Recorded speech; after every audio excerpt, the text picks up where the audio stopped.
Thank you very much, John. Can everybody hear me clearly? I can. Okay. What I'd like to do, I'd like to break my talk into two parts. I'd like to first of all talk about the causes of the present crisis, and I'd like to speculate on where this is all headed. Now, with regard to the causes, it's very important to understand that who caused this situation is of tremendous importance because it involves assigning blame. Uh, you really have two choices here. You can argue that the West, and especially the United States, caused the crisis, or you can argue that the Russians caused the crisis. But that means that whoever you argue caused the crisis is responsible for this disaster. And it is important to understand that this is a disaster. Uh, Ukraine has lost Crimea. It's, in my opinion, going to lose the Donbass. And the only interesting question to me at this point is whether it's also going to lose more territory in the eastern part of its country. Furthermore, Ukraine's economy is wrecked. Its cities are in the process of being wrecked. The international economy is going to be badly affected by these events as they go on. This is going to have terrible consequences, I think, for the Democrats in the fall. Furthermore, it makes it difficult for the United States to pivot out of Europe and pivot to China, where there is a potential threat, which is China. Furthermore, we're driving the Russians into the arms of the Chinese, which makes no sense at all. And all at the same time, we're making Eastern Europe a very unstable region, and therefore forcing us to, if anything, up the ante there.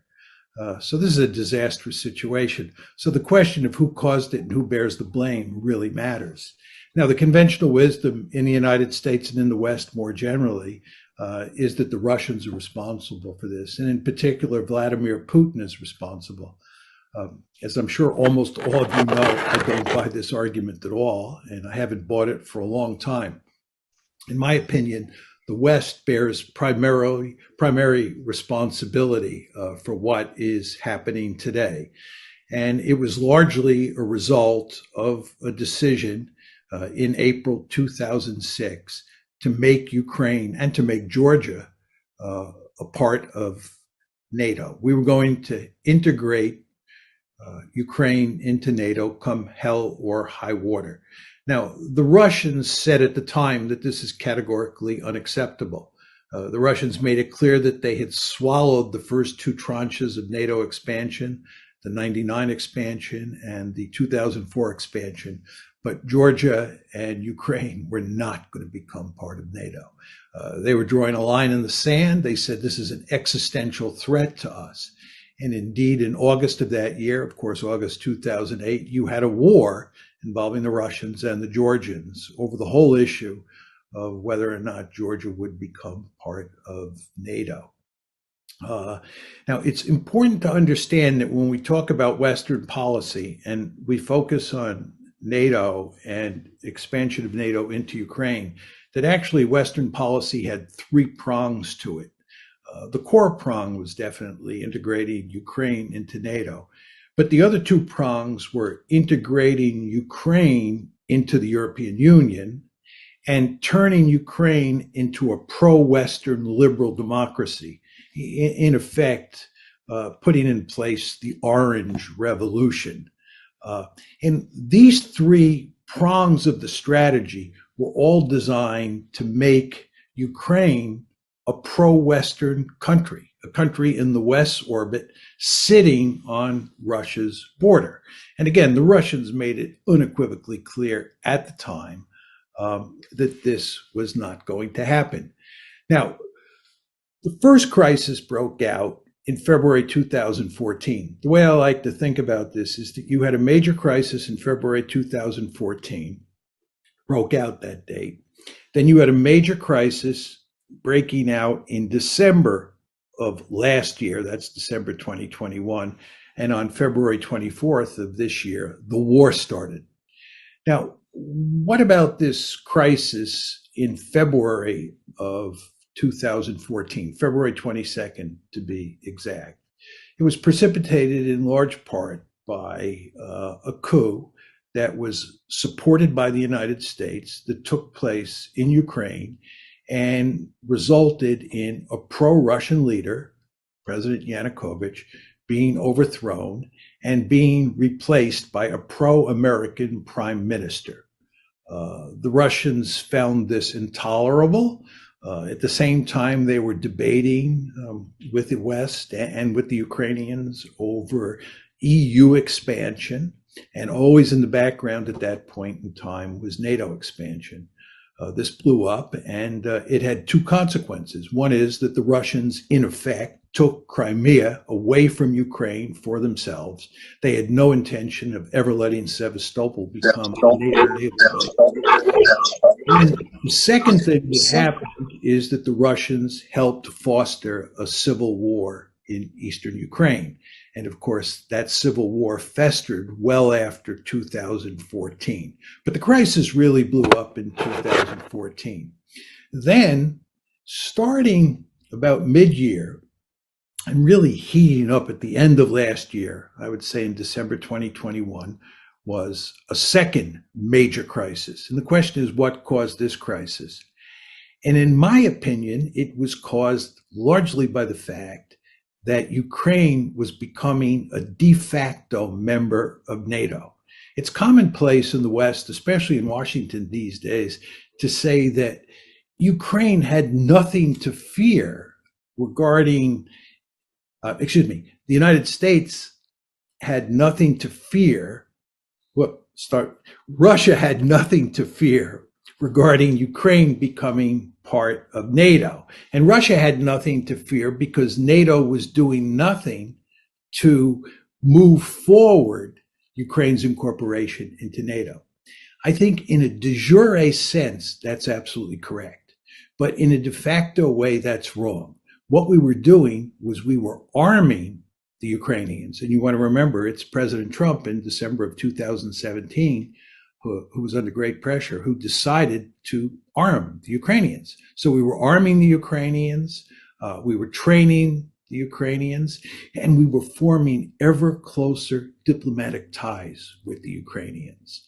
And this spooked the Russians. It especially spooked the Russians in the summer of last year when the Ukrainian military used drones against Russian forces in the Donbass region.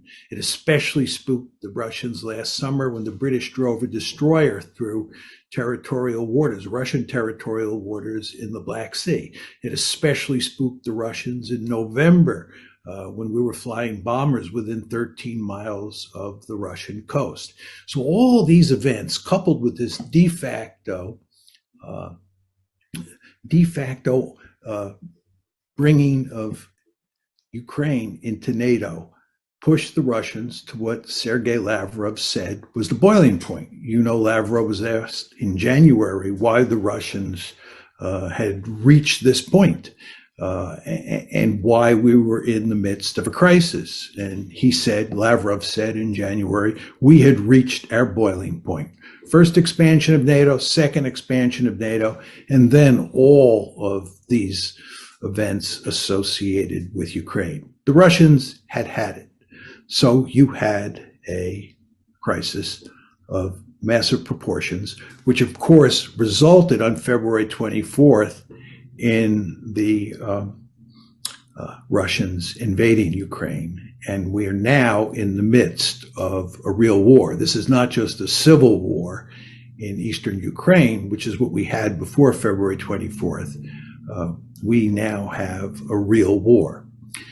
So this brings us to the question of what is the conventional wisdom on this subject, and how do I think about the opposing argument?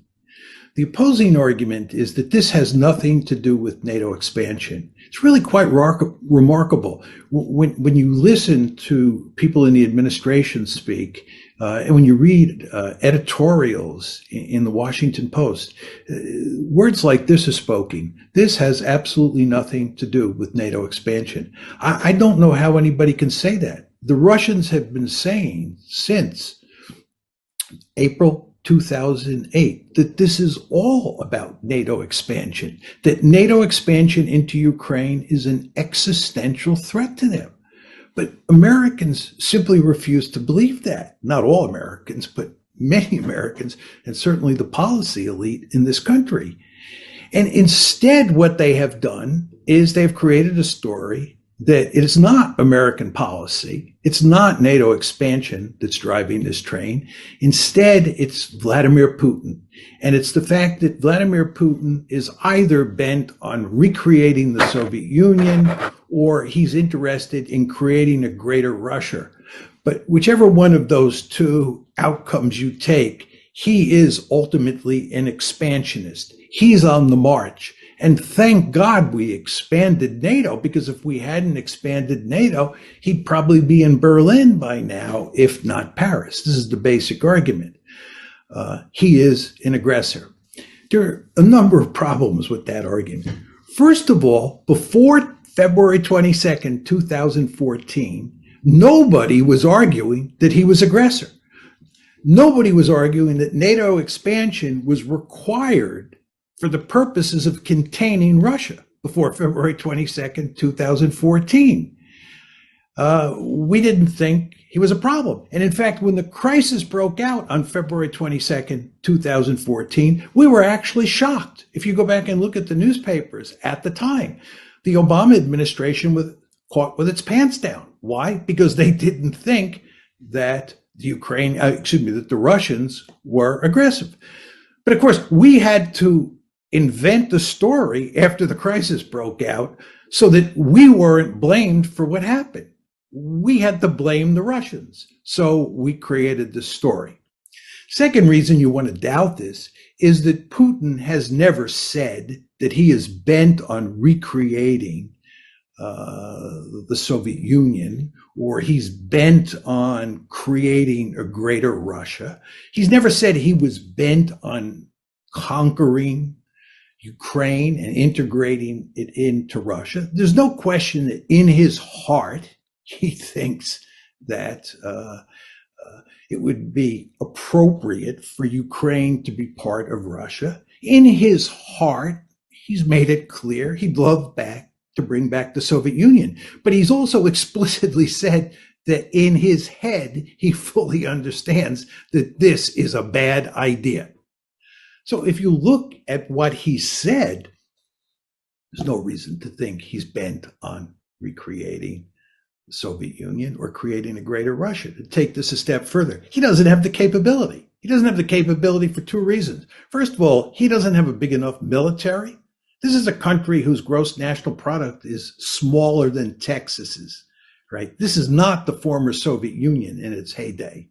Furthermore, the Russians understand that occupying countries or occupying territory in Eastern Europe is a prescription for big trouble. Most of us on this call are old enough to remember the Cold War and all the trouble that the Soviets had. Think East Germany, 1953, Hungary, 1956, Czechoslovakia in 1968, constant trouble with the Poles. And one could argue that the Romanians and the Albanians were the biggest pain in the necks they ever faced. The Russians are surely sophisticated enough to know that not only do they not have the capability, but that occupying Ukraine, occupying the Baltic states would be like swallowing a porcupine. This would be crazy. So I think there's hardly any evidence to support that. And the final point I'd make is if you look at what the Russians are doing militarily in Ukraine at the moment, it does not look like they're bent on conquering the country and occupying it and integrating it into a greater Russia. But anyway, here we are. And I think everybody is very interested in the question of where we go from here. So let me say a few words about that. First of all, let me start with U.S. policy. U.S. policy is to double down. That's what we're going to do. This is what we did after 2014. Instead of reevaluating and saying maybe NATO expansion is not such a good idea, We went in the opposite direction. This is why I'm telling you that by 2021, the Russians understood that we were turning Ukraine into a de facto member of NATO. They understood that. So what we did after 2014 is double down, and what we're going to do now and what we're doing now is doubling down. And what does that mean? We're encouraging the Ukrainians to resist. We're not going to fight for them, you understand. We're going to fight to the last Ukrainian, but we're not going to do any of the fighting. They're on their own in that regard. But we're going to arm them and do what we can to train them at this late date and hope that they can hang in there and duke it out with the Russians. And nobody believes they're going to defeat the Russians, but maybe you'll get a stalemate. Now, the question you have to ask yourself, this is really the key question, is what are the Russians going to do, right? It seems to me that a lot of people in the West think that if the Ukrainians provide enough resistance, the Russians will roll over and play dead. Or maybe Vladimir Putin will throw his hands up, he'll surrender, he'll say, this was all a bad idea, I regret doing it.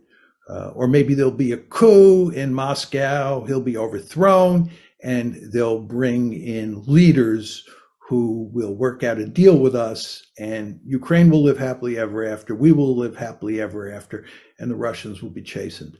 I've spent my entire adult life studying great power politics. I know a lot about great power politics. This is not the way the world works, and it is certainly not the way the Russians work. You want to understand, going back to what I said about the April 2008 decision, the Russians said at the time, this is an existential threat. This is an existential threat, right? So even before the current war, Ukraine becoming part of NATO was viewed as an existential threat. Now you're talking about a situation where you defeat the Russians in Ukraine. This is a much worse outcome for the Russians than what happened in April 2008, and a much worse outcome than what happened in February 2014. And the Russians are not going to roll over and play dead. In fact, what the Russians are going to do is they're going to crush the Ukrainians. They're going to bring out the big guns. They're going to turn places like Kiev and other cities in Ukraine into rubble. They're going to do Fallujahs. They're going to do Mosuls. They're going to do Grozny's. You know what happened in World War II when the United States was faced with the possibility of having to invade the Japanese home islands in early 1945. The idea of invading the Japanese home islands after what happened at Iwo Jima and then later what happened in Okinawa really spooked us. So you know what we did? We decided to burn Japanese cities to the ground starting on March 10th, 1945. We killed more people the first night we firebombed Tokyo than we killed at either Hiroshima or Nagasaki. And we were systematically burning Japanese cities to the ground. Why? Because we did not want to invade the Japanese main islands. The Russians are going to pull out all stops in Ukraine to make sure that they win. And then there's the nuclear dimension to this. The Russians have already put their nuclear weapons on high alert. This is a really significant development because what they were doing was sending us a very powerful signal as to how seriously they take this crisis and what's going on. So again, if we start winning and the Russians start losing, you want to understand that what we're talking about doing here is backing a nuclear-armed great power that sees what's happening as an existential threat into a corner. This is really dangerous. Go back to the Cuban Missile Crisis. I don't think that what happened in the Cuban Missile Crisis was as threatening to us as this situation is to the Russians. But if you go back and look at how American decision makers thought at the time, they were scared stiff. They thought that Soviet missiles in Cuba was an existential threat, and they were willing, many of Kennedy's advisors, to use our nuclear arsenal against the Soviet Union. That's how serious great powers get when they think they face existential threats. So, in my opinion, we are in a very dangerous situation. I think the likelihood of nuclear war is very small, but the likelihood doesn't have to be high for me to be really scared because of the consequences associated with nuclear use. So we better be extremely careful here regarding what we do in terms of pushing the Russians into the corner. But again, I'm not sure that's going to happen, because I think what's going to happen here is that in a competition between us and the Russians will win. Now you're saying to yourself, why is he saying that? I think that if you think about this, you want to think about who has the greater resolve, right? Who really cares more about this situation, the Russians or the Americans? The Americans do not care that much about Ukraine. The Americans have made it clear they are not even willing to fight and die for Ukraine. So it's not that important to us. For the Russians, they have made it clear it's an existential threat. So the balance of resolve, I believe, favors them. So as we walk up the escalation ladder moving forward, my guess, and it's just my guess, is that the Russians will prevail, not the Americans, and the Russians will prevail because the balance of resolve favors them. Now, the question is, who loses this war? I think it doesn't matter much to the United States if we lose in the sense that the Russians prevail in Ukraine. I think the real losers in this war are the Ukrainians. And I think what's happened here is we have led the Ukrainians down the primrose path. We have pushed very hard to encourage the Ukrainians to want to become part of NATO. We have pushed very hard to make them part of NATO. We have pushed very hard to make them a Western bulwark on Russia's borders, despite the fact the Russians made it clear that this was unacceptable to them. We, in effect, and here I'm talking about the West, we took a stick and we poked the bear in the eye. And as you all know, if you take a stick and you poke a bear in the eye, that bear is probably not going to smile and laugh at what you're doing. That bear is probably going to fight back. And that's exactly what's happening here. And that bear is going to tear apart Ukraine. That bear is in the process of tearing apart Ukraine. And again, we go back to where we started. Who bears responsibility for this? Do the Russians bear responsibility for this? I don't think so. There's no question the Russians are doing the dirty work. I don't want to make light of that fact. But the question is, what caused the Russians to do this? And in my opinion, the answer is very simple: the United States of America. Thank you.